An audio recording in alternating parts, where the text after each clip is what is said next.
अभी तक 20 से ज़्यादा किसान इस आंदोलन में शहीद हो चुके हैं।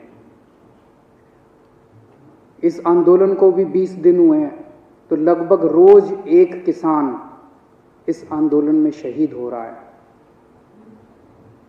मैं केंद्र सरकार से पूछना चाहता हूं कि और कितनी शहादत और कितनी जान आप लोग लोगे उसके पहले कि आप इस देश के किसानों की बात सुनोगे। अध्यक्ष महोदय, अंग्रेजों के समय एक ऐसा ही आंदोलन हुआ था 1907 में। उस आंदोलन का नाम था पगड़ी संभाल जट्टा। पंजाब में आंदोलन हुआ था, बिल्कुल हूबहू ऐसा ही आंदोलन। वो आंदोलन भी 3 कानूनों के खिलाफ था। अंग्रेजों ने 3 कानून पास किए थे, Bari Doab act, Punjab land colonisation act, Punjab land alienation act. और पंजाब के किसानों ने इसके खिलाफ आंदोलन किया था। इतनी संख्या में लोग इकट्ठे हुए थे। 9 महीने तक यह आंदोलन चला था अंग्रेजों के खिलाफ। तो एक तो ये केंद्र सरकार ये ना समझ ले कि ये किसान आसानी से जाने वाले हैं। उस आंदोलन की लीडरशिप की थी भगत सिंह के पिताजी ने, किशोरी सिंह जी ने, और भगत सिंह के चाचा ने, अजीत सिंह जी ने। उन दोनों ने मिलकर एक भारत माता निर्माण सोसाइटी बनाई थी। उस सोसाइटी की लीडरशिप के अंदर वो आंदोलन हुआ था इन 3 कानूनों को खारिज करवाने के लिए। उस वक्त भी अंग्रेज सरकार ने कहा था थोड़े अमेंडमेंट कर देते हैं। कई राउंड्स ऑफ डिस्कशन हुए थे। अंग्रेज सरकार ने कहा कि इसमें थोड़े बदलाव कर देते हैं, लेकिन किसान डटे हुए थे कि हमें 3 कानून वापस करवाने हैं। और अंत में अंग्रेजों ने 3 कानून वापस लिए थे। मैं सोच रहा था कि भगत सिंह ने क्या इसी बात के लिए कुर्बानी दी थी कि जब देश आजाद होगा तो अपनी सरकारों के खिलाफ भी इसी किस्म से आंदोलन करने पड़ेंगे। आजाद भारत के अंदर भी इतने लोगों को अपनी जान कुर्बान करनी पड़ेगी। आज कितने किसान हमारे सिंघू बॉर्डर के ऊपर सुप्रीम सैक्रिफाइस दे रहे हैं। एक एक किसान भगत सिंह बन के वहां पे बैठा हुआ है। केंद्र सरकार कह रही है कि किसानों को कानूनों का फायदा समझ नहीं आता। तो केंद्र सरकार ने अपने सारे बड़े दिग्गज नेता, जितने बड़े बड़े इनके नेता हैं, उनको उतारा है कि समझाओ, और वो समझा रहे हैं। आज योगी आदित्यनाथ जी, जो भारतीय जनता पार्टी के बहुत बड़े नेता हैं, उत्तर प्रदेश के मुख्यमंत्री हैं, वो टीवी में आ रहा था, शायद बरेली में 20,000 किसानों की रैली उन्होंने की। उनको कहा गया भाई इन 3 बिलों के फायदे समझाओ, तो फायदे समझाने लगे वो। मैं सुन रहा था उनका भाषण। तुम्हारी जमीन नहीं जाएगी, ये फायदा है क्या? वो तो थी अभी तक, अब जाएगी नहीं, मतलब ये क्या फायदा है? तुम्हारी मंडी बंद नहीं होगी, ये फायदा है क्या? तुम्हारी मंडी बंद नहीं होगी, तुम्हारी जमीन नहीं जाएगी, तुम्हारा ये, अरे भैया ये तो था ही हमारे पास, फायदा क्या है? तो इनसे किसी से पूछ लो, ये भी इतने सारे बैठे हैं, किसी से पूछ लो, किसी भाजपा वाले से, कि फायदा क्या है? वो बता रहे हैं कि आ रहा हूं मैं उस पर, फायदा और नुकसान दोनों, नफा नुकसान बताऊंगा, चिंता ना करो। तो इनसे किसी से पूछो भाजपा वाले से फायदा क्या है, तो सारे जनों को एक लाइन रटा रखी है, किसान अब अपनी फसल पूरे देश में कहीं भी बेच सकता है। यही कहते हैं ना ये।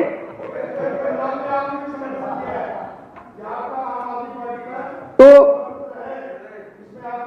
एक मिनट मेरे को बोलने दीजिए। मैंने आप लोगों जब बोल रहे थे मैं चुपचाप सुन रहा था।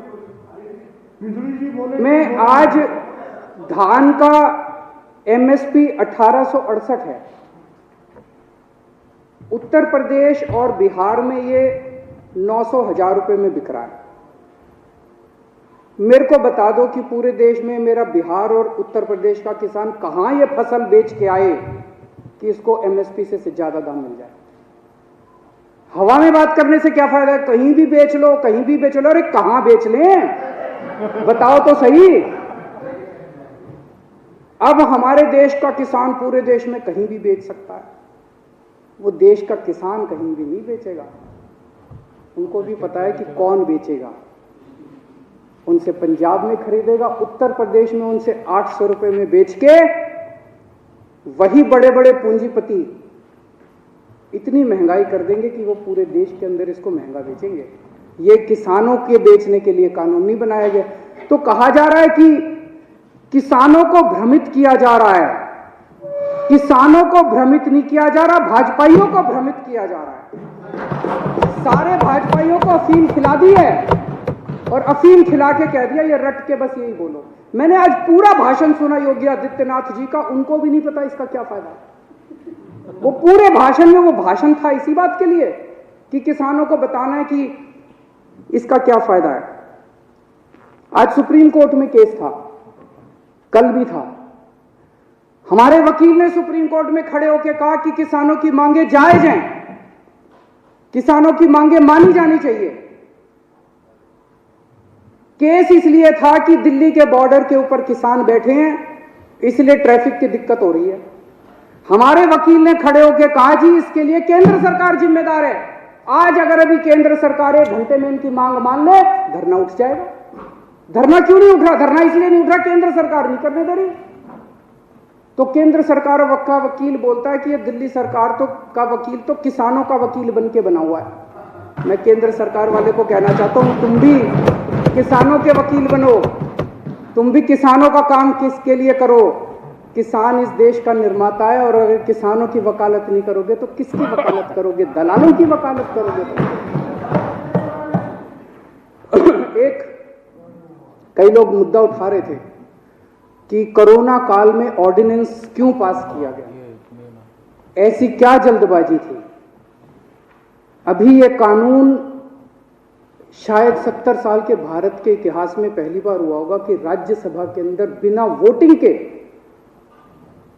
वहां पे राज्यसभा अध्यक्ष ने पास करके पास कर दिया, जबकि पूरा हाउस चिल्ला रहा था। जैसे आप यहां बैठे हैं, कई बार हाउस चिल्लाता है, आपने तो कभी बिना वोटिंग के कोई कानून पास नहीं किया। अगर हाउस चिल्लाता है आप 10 मिनट के लिए एडजर्न कर देते हो, फिर दोबारा बैठते हैं, फिर हाउस ऑर्डर में आ जाता है, फिर वोटिंग कराते हैं। पहली बार ऐसा हो रहा है कि बिना वोटिंग के अंदर 3 कानून बस पास कर दिए अध्यक्ष ने और पास हो गए, कोई वोटिंग नहीं कराई गई इसको। ऐसी क्या आफत थी कि ये कानून पास कर दिए गए।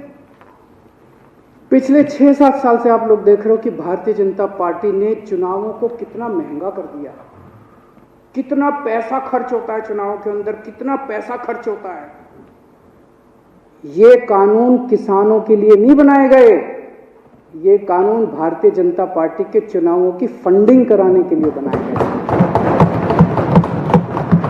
इसको ये देश जितनी जल्दी समझ ले, किसान तो समझ गए, बाकी देश भी जितनी जल्दी समझ ले उतना अच्छा होगा। तो अध्यक्ष महोदय, मैं इसका समर्थन करता हूं और ये 3 कानून हैं, ये तीनों कानूनों को मैं सदन के सामने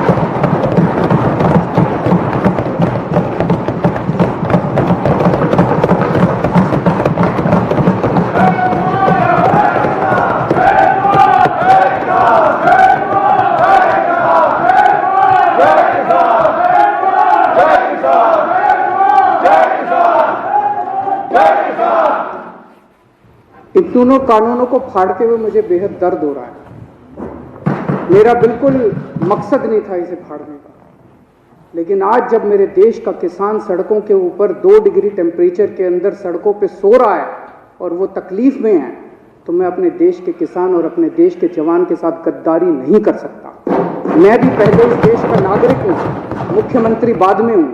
तो आज इन तीनों कानूनों को ये विधानसभा खारिज करती है और केंद्र सरकार से अपील करती है कि किसानों की बात मानते हुए अंग्रेजों से बदतर मत बनो।